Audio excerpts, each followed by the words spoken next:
આપણો ક્ષત્રિય ઠાકોર સમાજ આજે આપણે વાત કરીશું। ઇતિહાસ માત્ર યાદ રાખવા માટે નથી, ઇતિહાસ ફરી સર્જવા માટે હોય છે। ઠાકોર સમાજના સ્વાભિમાનની ગર્જના 26 જાન્યુઆરી 2016 GMDC ગ્રાઉન્ડ અમદાવાદ। આ કોઈ સામાન્ય દિવસ ન હતો, આ દિવસ હતો જાગૃત સમાજનો શંખનાદ। અલ્પેશ ઠાકોરના નેતૃત્વ હેઠળ વ્યસન મુક્તિ મહાકુંભ દ્વારા બરબાદ થતી જિંદગીઓને નવી દિશા મળી। શિક્ષણનું મહત્વ સમાજના હૃદયમાં ઉતર્યું। વિખરાયેલો સમાજ એકતાના સૂત્રમાં બંધાયો। એ દિવસે વિશ્વે જોયું, જ્યારે ઠાકોર સમાજ એકઠો થાય ત્યારે ઇતિહાસ કાંપી ઉઠે છે।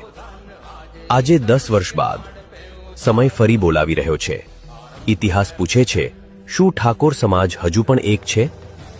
26 જાન્યુઆરી 2026 ગાંધીનગર। ઠાકોર સમાજની એકતા અને વિકાસ માટે મહાસંકલ્પ, સમાજની આવનારી પેઢી માટે શૈક્ષણિક સંસ્થાના ભૂમિ પૂજન, અંધકારમાંથી પ્રકાશ તરફ લઈતો શિક્ષણનો માર્ગ। આ કાર્યક્રમ નથી, આ છે પેઢીઓનું ભવિષ્ય ઘડવાનો સંકલ્પ।